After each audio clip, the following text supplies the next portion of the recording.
What is up, guys? Today we're going to be looking at how to trade and why it's honestly like the easiest thing to do and to start always winning your lane. Now, I've always said that if you can win your lane, that's the biggest thing to help you climb. And well, if you do this right, then this is how you win your lane. A lot of you might already know this kind of thing, but I guarantee you that you don't think about it enough and you aren't proactive in doing it. This is honestly what I think is the biggest difference between a silver player and a platinum player. Now, there are three big things to trading, right? Working out how you do it in that matchup, and then there are the two ways of actual trading using cooldowns and minions. The first thing is always working out how you want to trade, and you can just do this in the loading screen of your games. Now, while you wait for that one guy who takes forever, you have at least a minute, probably longer, to think about how that lane will go. Right now, you're probably just wasting that time. You're either tabbed out on Reddit, Facebook, with your hands down your pants, I don't know, whatever you do is your business. What you really should be doing though is just sitting there working out the matchup and working out what you need to do.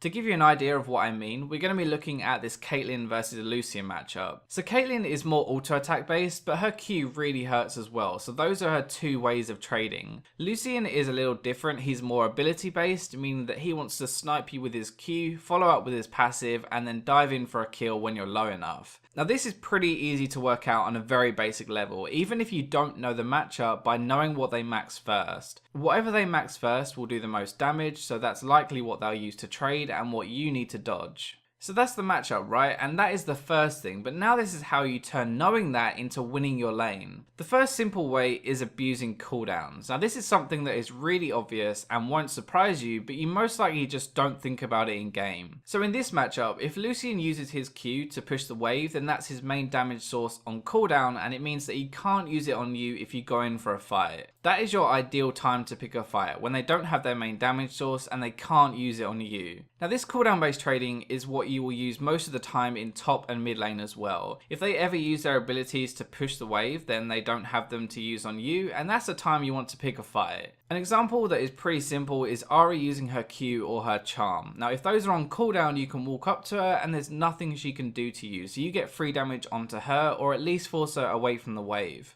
So that is cooldown based trading in a nutshell. A minion base is a little different, a little harder, and it revolves more around auto attacks. The whole idea is that when one of your minions is going to die, then the enemy AD is looking at that minion, he wants to CS it, so he's going to move forward, attack it, and you're going to give him a little slap while he does. So when he's doing this, it means that firstly, he's looking at that CS and he's not looking at you and what you're doing anyway. The second thing is you are forcing him to choose between the CS and you. So either he gets that CS and he takes an auto attack which he can't return, or he misses the CS and he auto attacks you back. Either way he loses in this trade. He either loses gold or health, and it's the perfect way of getting ahead, especially because most people greed for that CS so bad that they end up taking the damage for free. The biggest thing that you're going to have to get used to is really just farming and trading at the same time. Like, you don't really want to lose your CS for doing it, so you have to manage the time properly. This is an example of what I mean. So while I'm in this lane, I'm watching my minion's health as well as everything else, so I know when he's going to come forward to try and CS. So watch here as this minion is getting low, and I position myself so that I can hit him if he does end up trying to take it. He walks forward, he gets it, but I auto attack him and I punish him for it. It might not look like a ton of damage right now, but you do that a few times and you'll get complete control of the lane. You force him to stand back and then you get to free farm. So there's two final things that I think are important to bear in mind, and the first thing is that minion based trading is also a really good way of landing your skill shots, because the enemy will stand in a really predictable place to CS that minion. If you start to combine your auto attacks and abilities with minion based trading, then that is really how you start to stomp a lane. So the second thing is that when you auto attack someone using this, you're most likely going to have to move up and end up attracting the attention of nearby enemy minions. The thing is, you don't really want to get too greedy and chase the enemy AD, otherwise you'll end up taking any damage he throws back at you while also taking all the aggro from the minions, and it will just kind of cancel out the advantage you get.